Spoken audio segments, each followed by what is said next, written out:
by the way, punta pala ako sa aking friend. Ayan, malapit na tayo doon.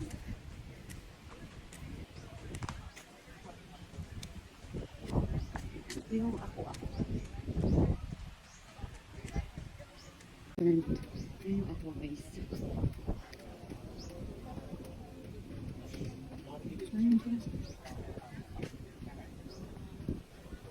Dahil mga pati dito sa back beach.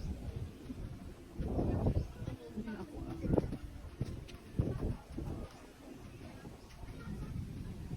Maganda yung dito, ganda. Ang dami nila dito. Malapit na tayo sa aking friend. Kung saan siya doon nag-work. Ayan, yung mga mahilig sa cardboarding. Ayan, dito. Ayan, Habaga cardboarding. Habaga cardboarding. Kaya Madam Aisa yan.